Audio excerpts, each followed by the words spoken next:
In the early hours of September 5th, 1982, 12-year-old Johnny Gosch took his dog Gretchen and set out on his usual paper delivery route. Riding through the quiet suburbs of West Des Moines, Iowa like he always did, this day would turn out to be anything but ordinary. On that chilly late summer morning, Johnny Gosch vanished without a trace. But his disappearance isn't just another missing persons case. It would go on to unravel one of the most chilling and disturbing criminal networks in United States history. A dark and deeply rooted web that still casts its shadow over American society today.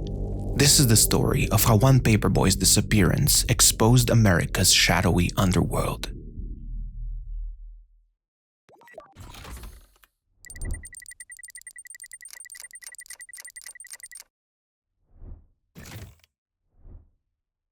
Johnny Gosch was, in many ways, your typical 12-year-old. His family and neighbors described him as a bright, outgoing, and well-liked boy who was active in his community. He was also unusually responsible and entrepreneurial for his age. Wanting to earn his own money, Johnny began delivering newspapers in his West Des Moines, Iowa neighborhood. Because he had to start his route early in the dark, his father usually accompanied him. But on Sunday 5th, 1982, for the first time ever, Johnny left his home to go on his delivery route alone. The night before, he had told his parents he wanted to go by himself. His mother, concerned for his safety, told him to wake his father up in the morning as usual, but Johnny didn't. Shortly after picking up his batch, witnesses reported seeing Johnny speaking with a stocky man in a blue car who appeared to be asking for directions. Moments later, as Johnny walked a block north to begin his route, another paperboy noticed a second man following him. Then, a nearby neighbor heard a car door slam and saw a silver Ford Fairmont speed away. That was the last confirmed sighting of Johnny Gosch. Not long after, his parents, Noreen and John Gosch, began receiving calls from customers along Johnny's route, reporting that they hadn't received their newspapers. Alarmed, his father went out to look for him and soon found Johnny's red wagon, still full of papers, abandoned just 2 blocks from their home. The Gosches immediately contacted the West Des Moines Police Department to report their son was missing. Now, from this moment on, there are 2 paths you can take with the Johnny Gosch story. One of them is the official investigation done by the West Des Moines Police Department and some other agencies. That was a sloppy investigation that, at the end of this video, you'll see points to a cover-up. For the longest time, police thought he was a runaway and then acknowledged that this might have been an abduction. And to this day, they haven't produced a single viable suspect in the case of Johnny Gosch. The second path, and one we will take, is the investigation done by several private investigators, sleuths, former FBI agents, and attorneys, one that uncovered a trail of breadcrumbs leading to the highest echelons of American power. Strange things started happening around the Gosch family a while before his disappearance. 2 nights before Johnny Gosch vanished, the Gosch family attended their oldest son's football game. At some point, Johnny left his family to get some popcorn from the concession stand, but when he didn't return for a while, his father went out to look for him. He found him under the bleachers, speaking with a police officer. Now, that's kind of weird that you have a police officer taking a child under the dark bleachers to talk to him. Now, besides that bizarre encounter, even weirder things took place not long before the abduction. About a month before Johnny disappeared, Noreen and John Gosch began receiving bizarre phone calls. Every Sunday at exactly 1:30 a.m., the phone would ring, only for the caller to immediately hang up. The Sunday of Johnny's disappearance wasn't any different. At exactly 1:30 a.m., the phone rang again. However, this time, Noreen heard her husband speak to the caller. He said, Yes, all right. Okay," before hanging up.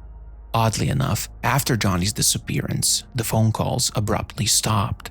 Now, because police investigation after Johnny disappeared was so lackluster, Noreen and John Gosch hired their own private investigators, like Jim Rothstein, a former NYPD officer, and Ted Gunderson, a former FBI agent. They, along with the help of many other informants, attorneys, former FBI agents, sleuths in general, began investigating the Johnny Gosch case parallel to the official investigation by the West Des Moines Police Department. The first major lead in the investigation came a few months after Johnny's abduction. A woman in Tulsa, Oklahoma, reported seeing a boy on a street corner, out of breath and shouting for help. He told her his name was John David Gosch, but before she could react, two men grabbed the boy and dragged him away. Shocked and frozen, the woman was unable to intervene. Later after that, when she was given a photo of Johnny Gosch, she confirmed that it was in fact him who asked her for help. Then, in July of 1985, another strange clue surfaced. A woman in Sioux City, Iowa, received a $1 bill as change at a grocery store. On it was a handwritten message, "I am alive, Johnny Gosch." Several handwriting analysts later confirmed that the writing matched Johnny's. Despite this, law enforcement, including the West Des Moines police and federal agencies, remained skeptical and did not treat it as definitive evidence. Now, what was crucial in this case and connected it to something far deeper is that in the years following Johnny's disappearance, two more similar cases occurred. 2 years after Johnny's disappearance, another paperboy in West Des Moines, Iowa, 13-year-old Eugene Martin, vanished under nearly identical circumstances while delivering newspapers. Then 2 years later, just a day before Easter, another 13-year-old boy named Mark Allen told his mother he was going to walk to a friend's house down the street. He never made it there and was never seen again. Now, while the authorities couldn't officially link these three cases together, the disappearance of the other two boys brought a crucial link into the unofficial investigation. In June of 1984, just before Eugene Martin went missing, a man calling himself Sam Soda reached out to Noreen Gosch, claiming to be a private investigator who wanted to volunteer his time to help find Johnny. During their meeting, Soda told Noreen that an informant had warned him another boy would be abducted in the second week of August and that the victim would also be a paperboy.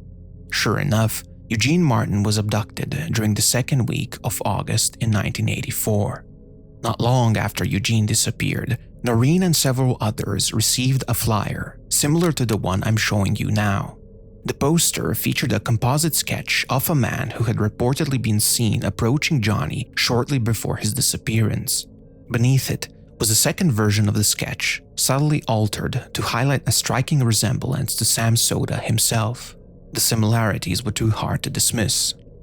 The Gosch family became increasingly suspicious with Sam Soda, not just because of his eerily accurate prediction, but also because of his apparent deep knowledge of power rings operating in and around Omaha. He was supposedly a spokesman for a group called Scared, which supposedly worked to expose and fight against such criminal networks. His close proximity to that world raised serious flags. It almost seems as if he was using his spokesmanship in Scared to infiltrate the Johnny Gosch case and kind of hear what was going on. According to Noreen Gosch, once authorities began investigating Sam Soda, her family started receiving strange messages and threats. In one particularly unsettling incident, the Gosches received a letter signed Samuel Forbes Dakota. The letter was written by a man called Robert Meyer, who said he had worked as a guard for a motorcycle club at the time Johnny vanished. Meyer claimed that Johnny had been kidnapped and sold into a large trafficking ring run by the club, and that he had ultimately been sold to a high-level drug dealer in Mexico City. He demanded what would amount to roughly $30,000 of today's money for Johnny's safe return home. However, Meyer was arrested by the FBI and charged with wire fraud. Authorities dismissed him as a con artist. Another disturbing event occurred shortly after police started monitoring Sam Soda. Noreen received a chilling phone call from an unidentified man who said, "Why don't you drop the case before you get hurt, Mrs. Gosch?" About 20 minutes later, a man appeared in Gosch's backyard and began throwing rocks at their windows. Police were called, but the man fled and was never caught. These kinds of fake messages, threats, and harassments continued until Noreen Gosch publicly shifted attention from Sam Soda during a press conference. After that, they abruptly stopped. Now, all of the things I've said by now are if you're a normal person, disturbing and bizarre. But the really strange things started happening at the end of the 80s and beginning of 90s, when one of the most crucial witnesses, and one that would connect this case to a larger conspiracy, was introduced to the case.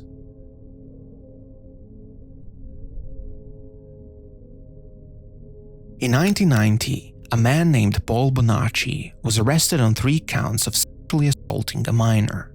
While in custody, Bonacci, through his attorney John DeCamp, made a shocking claim. He said he had taken part in the abduction of Johnny Gosch back in 1982 when he was still a teenager. What followed was a disturbing and deeply detailed account of his life and how he became entangled into a powerful and far-reaching network that, according to him, goes to the highest levels of American power. Paul Bonacci was a troubled kid. From the earliest age, he was repeatedly abused by adults around him. His childhood was marked by relentless trauma. One day, while playing at a park outside Omaha, Nebraska, 15-year-old Bonacci met another boy named Mike. Now, through the course of meeting each other, Bonacci opened about his troubled past. However, this other boy, Mike, wasn't disturbed by it. He saw an opportunity in it. He decided to introduce him to a man named Emilio, this extremely disgusting individual who was involved in the production of, let's say, certain illegal audio-visual material, if you know what I mean. Now, on Labor Day weekend 1982, Mike and Emilio invited Bonacci to travel to West Des Moines, Iowa. He agreed, and they stayed at a hotel on the west side of Des Moines. While there, another man entered the room carrying a bag full of photographs. Among them was the photo of Johnny Gosch. The man pointed to it and said, "This is the one." When Bonacci realized he was being pulled into a kidnapping plot, he tried to back out. That's when Emilio took him on a drive down a remote dirt road, pulled a gun on him, and told him he had 2 choices: help with the plan or die right there. According to him, the abduction was a well-coordinated operation involving at least 3 cars and half a dozen people. Bonacci, who appeared young and non-threatening, would approach Johnny to lure him closer to the car. Once Johnny was within reach, the others would grab him. Tragically, as we know, the plan worked. Johnny was abducted and then transferred between cars to avoid being followed. Eventually, he was loaded into a van and driven west towards Omaha, then north to a house near Sioux City, the same city where years later, a dollar bill with the words "I am alive, Johnny Gosch" would mysteriously appear. Now, allegedly, on the night of the kidnapping itself, Emilio and the other adults forced Bonacci and Mike to do extremely disturbing stuff to Johnny Gosch, which they filmed and sold. Bonacci said that after that night, he was driven back to Omaha the following day. Johnny Gosch, however, was taken to a ranch in Colorado where he was held in what Bonacci described as a hidden underground dungeon used to imprison their victims. It was there, Bonacci claimed, that Johnny was sold to a man known only as the Colonel. According to author and YouTuber Nick Bryant, the house in Colorado was at the time owned by a prison guard named Charles Crouch, who was a convicted you-know-what, doing you-know-what to people under the age of 18. However, it is widely believed that he wasn't the Colonel. He was just a small pawn in a larger criminal web. Now, all of this was corroborated in 1993 when America's Most Wanted took Bonacci to the Colorado house he had described. Although it was abandoned by then, investigators discovered a hidden underground room, just as Bonacci said. Carved into the wooden walls were what appeared to be children's initials. Besides that, Bonacci also knew specific, verifiable details about Johnny, birthmarks, scars, and personal habits that had never been released to the public. And still, despite all of this, police didn't want to take Bonacci's claims as serious. They thought he was a lunatic. Now, I do have to say one thing. Paul Bonacci is without a doubt a very disturbed individual and a criminal. I mean, at the time of making these claims, he was in prison awaiting trial for the things he had done. And they used his criminality as a way to disregard him as a witness in a nationwide criminal organization. You see, Johnny Gosch was just one piece of a much larger conspiracy that Paul Bonacci claimed to be exposing. Before admitting any involvement in Johnny's abduction, Bonacci said he was part of what's known as the Franklin Network, a supposedly vast trafficking ring that reached all the way to the White House. The so-called Franklin scandal began in the late 1980s, following the collapse of Franklin Credit Union in Omaha, Nebraska. The credit union's director, Lawrence E. King, was accused of massive financial fraud and embezzlement. But during the investigation, far more disturbing allegations came to light. Claims that King and several high-profile political figures were involved in a nationwide exploitation ring. Witnesses spoke of ritualistic abuse, drug trafficking, and orchestrated blackmail operations to trap and control powerful individuals. One of the key witnesses in this case was Paul Bonacci, who claimed he had been a victim of this network from his teenage years. According to him, he was trafficked by Lawrence King himself, who arranged for Bonacci to be abused by wealthy businessmen and influential politicians. King, a prominent GOP member, was said to have connections reaching as far as the White House. Despite the shocking nature of the accusations, King was never charged in connection with these claims. He was prosecuted only for financial crimes and served time solely for the embezzlement charges. Over the years, many authors, including John DeCamp and Nick Bryant, have written excellent books on the Franklin scandal, and what they've uncovered is a deep criminal operation that is being protected by some malignant corner of the government. Due to the severe trauma he experienced throughout his life, Paul Bonacci developed multiple personality disorder. One of his alternate personalities, named Wes Lee, was even sworn in separately during his trial to give a testimony. In that sworn testimony, Bonacci claimed that both he and Lawrence King were part of a top-secret government program called Project Monarch. This alleged program was said to involve the ritual abuse of children, with the goal of deliberately fracturing their personalities to create controllable alter egos, a kind of an extension of MKUltra. According to Bonacci, these children were then used for covert operations, including espionage and blackmail against powerful figures. The strategy was simple. They compromised powerful individuals in order to get either money or support for some legislative or political move. Bonacci's claims were in part supported by the testimony of Rusty Nelson, who was one of the blackmail photographers working for the network. Nelson said he had been responsible for capturing photos of powerful individuals in compromising situations. When asked what became of these photos, Nelson testified that Lawrence King still had many of them. Some, he said, however, had been passed along to Gary Caradori, a private investigator looking into the Franklin case. Caradori, while investigating this ring, tragically died in a mysterious plane crash while carrying these photos. Now, if you read deeply into the Franklin network, you can see that Lawrence E. King had huge influence, but that he was in reality a mid-level operator. Someone was above him, and the question remains, who were the puppet masters of this vast operation? In a later interview, Johnny Gosch claimed that through her own investigation, she discovered the identity of the Colonel, the man Paul Bonacci said had purchased Johnny at the house in Colorado. According to Noreen, this individual was none other than Lieutenant Colonel Michael Aquino, a high-ranking official in U.S. Military Intelligence Department specializing in psychological warfare. Aquino was also the founder of the Temple of Seth, an occult religious group he established after splitting from Anton LaVey's Church of Satan. His involvement in satanic and occult circles, along with his psychological warfare background, made him a particularly controversial figure. Although he was never convicted, in the late 1980s, Aquino was accused in connection with multiple child abuse allegations tied to the Presidio Dei scandal in San Francisco. Johnny Gosch came to believe that Michael Aquino wasn't just a pawn in this game. He was one of the orchestrators and leaders of this nationwide network. What makes the story even more surreal is Noreen's claim that she eventually saw Johnny again.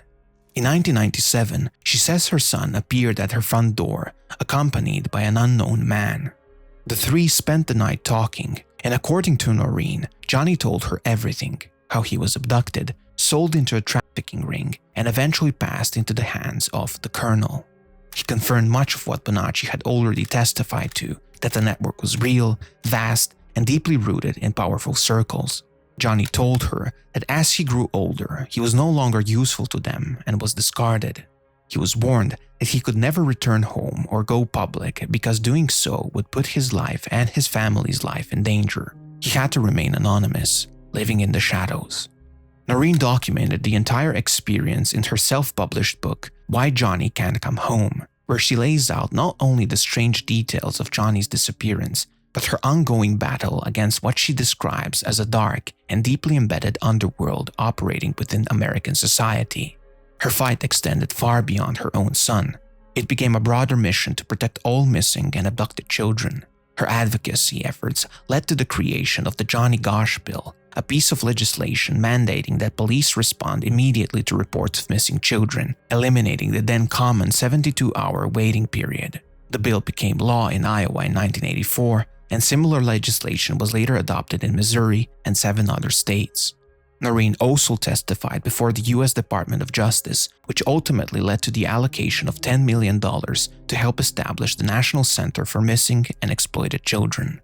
Now, whether you believe Noreen Gosch or not is up to you. I do have some skeptics about her claims, and some of them feel very unsubstantiated, but I do think Johnny Gosch was kidnapped and thrown into a vast trafficking network. Now, I don't know who is involved in this network, I don't know who runs it. I just think and deeply believe these networks are still operating today. And what is certain, what I do think should happen is unity. Us as a society, both political aisles, should come together and allocate more time and money into helping these children and fighting these networks.